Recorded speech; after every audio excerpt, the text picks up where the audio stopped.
सकती है, बल्कि कठोर कानून को कठोरता से पालन भी करवाना होगा। इसके लिए हम लोग पूरे समाज के लोग एकजुट हुए हैं और गलत तरीका से हम लोग से शोषण हो रहा है, जिस तरह हम लोग पीड़ित हो रहे हैं। जोहार, नमस्कार। आज हम लोग उपस्थित है रामगढ़ सुभाष चौक के अंतर्गत और यहाँ पे ढेर सारी भीड़ लगी हुई है। क्या मुद्दा है, इन लोगों से जानने का प्रयास करते हैं और लोगों से रूबरू होते हैं। तो जोहार भैया।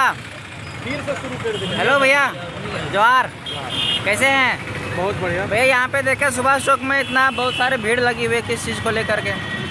अभी बहुत ही चिंताजनक विषय को लेकर हम लोग आज यहाँ पे प्रदर्शन कर रहे थे कि पिछले 5 साल के सरकार के कार्यकाल में लगभग 60 से 70 मॉब लिंचिंग की घटनाएं हुई थी। लेकिन दुख के साथ कहना पड़ रहा है कि इस बार सरकार गठन को अभी 2 महीने भी नहीं हुए हैं और गोइलकेरा में, आदित्यपुर में से झारखंड के सीमावर्ती क्षेत्रों में मॉब लिंचिंग की घटनाएं अचानक अप्रत्याशित रूप से बढ़ गई हैं।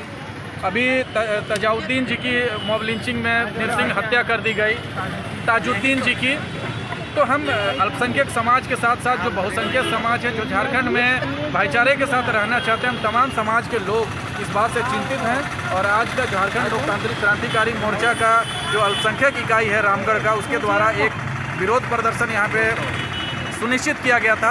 और इस विरोध प्रदर्शन का मकसद यह था कि अल्पसंख्यक समाज के साथ झारखंड की तमाम समाज खड़े हैं और उनके साथ किसी भी तरीके का अन्याय हम लोग होने नहीं देंगे। मॉब लिंचिंग की घटनाएं को सरकार प्रशासन के साथ मिलकर गंभीरतापूर्वक सॉल्व करे, इसका समाधान निकाले। साथ ही साथ मॉब लिंचिंग में शामिल जो हत्यारे हैं, अगर उनके ऊपर हत्या की साजिश करने का या हत्या करने का आरोप सिद्ध होता है तो उनको कठोर से कठोर सज़ा दिया जाए, ताकि समाज में यह संदेश जाए कि मॉब लिंचिंग जो है वो जघन्यतम अपराध है।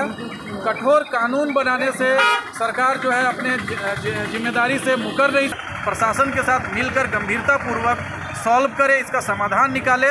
साथ ही साथ मॉब लिंचिंग में शामिल जो हत्यारे हैं, अगर उनके ऊपर हत्या की साजिश करने का या हत्या करने का आरोप सिद्ध होता है तो उनको कठोर से कठोर सज़ा दिया जाए, ताकि समाज में यह संदेश जाए कि मॉब लिंचिंग जो है वो जघन्यतम अपराध है।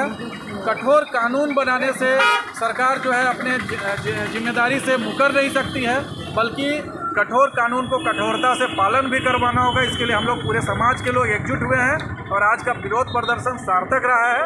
विरोध प्रदर्शन के माध्यम से हम लोगों ने पूरे समाज की एकजुटता दिखाने की कोशिश की है। संतोष महतो, झारखंड लोकतांत्रिक क्रांतिकारी मोर्चा, केंद्रीय प्रवक्ता। बहुत बहुत धन्यवाद दादा, आपसे मिलकर बहुत अच्छा लगा। और मतलब पूरा झारखंड आपके जैसा नेता को ऐसे बढ़ावा देने के लिए और आपके जैसा पूरा हित में भाईचारा के नाते आप यहाँ पे आए और सभी समाज के लोगों को मतलब एक सरकार के द्वारा गुजारिश जो की आपने कि सरकार का एक नियम कानून लगाना चाहिए, जो मॉब लिंचिंग बंद करनी चाहिए, उसके बारे में आने के लिए बहुत बहुत धन्यवाद दादा। हमारे बीच यहाँ शेरो शहंशाह सानिया परवीन, रामगढ़ की शेरनी कहलाने वाली यहाँ पे हमारे बीच से मौजूद है। इनसे भी पूछते हैं, रूबरू होते हैं कि क्या समस्या है और क्या यहाँ पे भीड़ क्यों लगी है। तो जोहार दीदी। आपको जोहार, और आपके चैनल के माध्यम से जितने भी लोग मुझे देख रहे हैं, सुन रहे हैं, उन सभी को जोहार। तो यहाँ पे इतना भीड़ क्यों है? यहाँ सुभाष चौक रामगढ़ में मौजूद है और देख रहे हैं काफ़ी संख्या में आप लोग आए हुए हैं, तो इसका खास रीज़न दीजिए। हमारे जो केंद्रीय अध्यक्ष है टाइगर जयराम महतो जी, उनके आदेश अनुसार हम लोग आज रामगढ़ जिला पर प्रवेश किए हैं, क्योंकि हम लोग को जो यहाँ पे अल्पसंख्यक जिला अध्यक्ष हैं, उनके आदेश अनुसार हम लोग जितने भी लोग यहाँ पे जुड़े हुए हैं सब आए हुए हैं। और यहाँ पे आने का बहुत सारे मुद्दे थे, जैसे कि हो गया मॉब लिंचिंग, जैसे सीजन में गड़बड़ी, रिजल्ट में गड़बड़ी, धांधली। तो कहीं ना कहीं ये बहुत बड़ा मुद्दा है और इसे लोग हल्के में ले रहे हैं। लोग क्या, अगर कोई जनता चाह रहा है कि इसे सरकार तक पहुंचाया जाए तो उसके भी मुंह में टेप बांध दिया जाता है या साट दिया जाता है। तो कहीं ना कहीं सरकार से हम लोग यही मांग करने आए हैं कि जिस तरह आप वोट लेने के समय या विधायक या सरकार बनने के समय हम लोगों पर, हम जनता पर ध्यान देते हैं, ठीक उसी तरह हमारे समस्याओं का भी समाधान करें। अगर आप हम जनता के साथ खिलवाड़ कीजिएगा तो कहीं ना कहीं सरकार हमेशा के लिए नहीं होता है। सरकार क्या बोले, जनता बुड़बक नहीं है, वो पहले बुड़बक था। जयराम महतो के आने के बाद बाद सब कोई चालाक हो गया है, घर घर में टाइगर जयराम महतो पैदा हो गया है। तो कहीं ना कहीं हम लोग अब चुप रहने वाले नहीं हैं। हम लोग का बस यही मांग है कि जिस तरह हम लोग के साथ दुर्व्यवहार अत्याचार हो रहा है, इतना बुड़बक नहीं है, वो पहले बुड़बक था।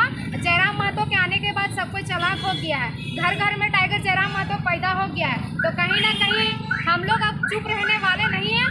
हम लोग का बस यही मांग है कि जिस तरह हम लोग के साथ दुर्व्यवहार अत्याचार हो रहा है, गलत तरीका से हम लोग से शोषण हो रहा है, जिस तरह हम लोग पीड़ित हो रहे हैं, उसे बंद किया जाए। और जितने भी छात्र छात्राएं उन लोगों के भविष्य के साथ जिस तरह खिलवाड़ हो रहा है, उसे बंद किया जाए। JSS सीजीएल को रद्द किया जाए।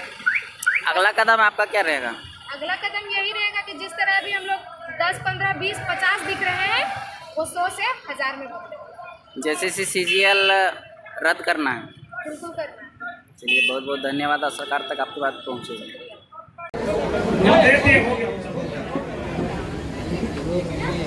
हो गया।